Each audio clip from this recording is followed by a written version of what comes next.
One of the greatest feelings in a game of chess is sacrificing your queen on purpose so that once your opponent captures the queen, you deliver a devastating tactic to win the game. Of course, we don't want to typically give our queen away, but you must be prepared to give up anything if it means winning the game. Let's take a look at some spectacular queen sacrifices. This position is from the famous opera game.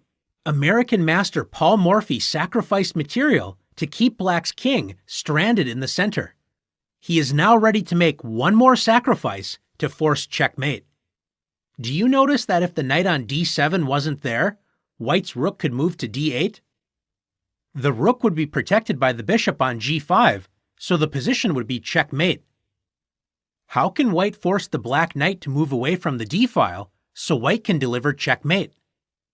That's right, with the stunning queen sacrifice, queen to b8 check.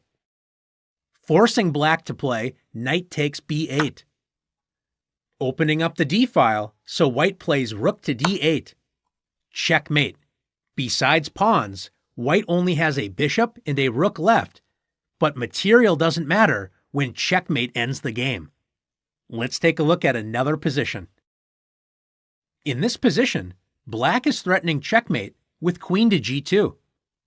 White does have ways to block the checkmate, but it's important not to instantly react and become defensive when you are attacked. Does White have any attacking ideas to force Black to react? Although Black is threatening checkmate in one move, White has a forcing checkmate combination beginning with a queen sacrifice. Can you see it? After the forcing, queen takes f8. White sacrifices the queen to force the king to the back rank. After king takes f8, White now has a forced checkmate in two moves. After rook e8 check, Black is forced back to g7. After king to g7, notice Black's king does not have any safe squares, and the knight and the rook work together to deliver checkmate with rook to g8. Not all queen sacrifices win brilliantly, although those are the most fun to play. In this position, White appears completely lost. Not only is White down a lot of material, White is about to get checkmated on the very next move. Notice that the only piece that has a legal move in this position for White is the queen. What if White could offer a queen sacrifice and force Black to capture it? White would save the game with a stalemate. Notice that queen b8 wouldn't work because Black isn't forced to take the queen and could deliver checkmate. We need something more forcing. Do you see it? That's right, queen to f8.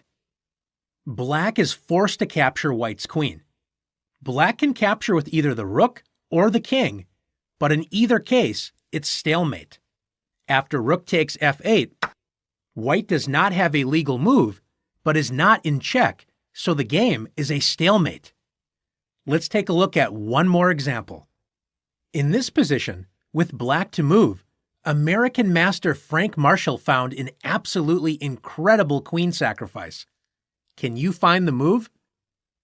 Marshall played queen to g3.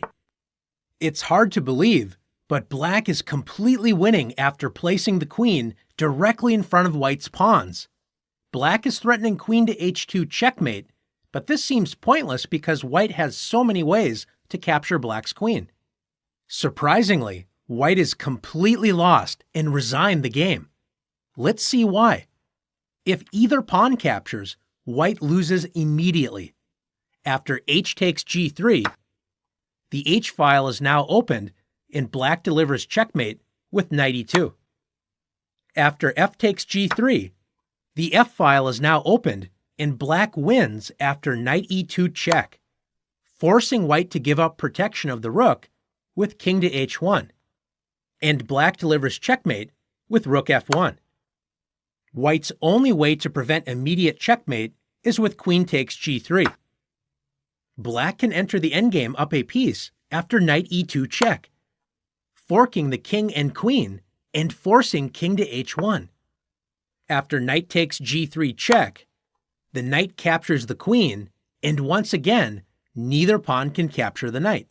The h-pawn is pinned, and if the f-pawn captures, black can capture white's rook and deliver checkmate. This means the only move is king to g1. Black's simplest choice is to trade rooks after knight takes f1 and g takes h3. White captures black's rook, but doubles the h-pawns and isolates the f-pawn. After knight to d2, white is now down an entire knight. And with so many pawn weaknesses, a master like Frank Marshall would have no problems winning this game.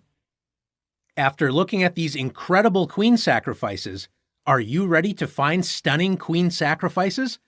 Let's put you to the test.